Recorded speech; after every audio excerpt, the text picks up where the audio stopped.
السلام علیکم ورحمۃ اللہ وبرکاتہ۔ دوستو، اللہ کے نبی صلی اللہ تعالیٰ علیہ وسلم کی زندگی کا مطالعہ کرنا ہر انسان کے لیے، ہر مومن کے لیے ضروری ہے، اور اللہ کے نبی صلی اللہ علیہ وسلم کے بتائے ہوئے راستے پر چلنا ضروری ہے۔ اگر کوئی بندہ نہیں چلتا ہے، اللہ کے نبی صلی اللہ علیہ وسلم کے بتائے ہوئے راستے پر نہیں چلتا ہے، تو اس میں اللہ کے نبی صلی اللہ علیہ وسلم کا کچھ بھی نقصان نہیں ہے۔ نقصان تو ہم اور آپ کا ہے۔ اگر ہم اللہ کے نبی صلی اللہ علیہ وسلم کے بتائے ہوئے راستے پر، بتائے ہوئے خوبصورت باتوں پر اگر ہم عمل نہیں کرتے ہیں، تو پھر ہماری زندگی کا کوئی مقصد نہیں رہے گا، پھر ہم گمراہ ہو جائیں گے، ہمارا ایمان کوئی بھی چھین لے گا۔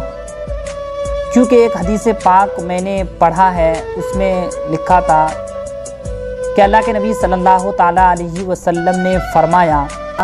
کہ تم ہماری اتباع کرو، خدا کی قسم اگر تم نے ایسا نہ کیا تو تم گمراہ ہو جاؤ گے۔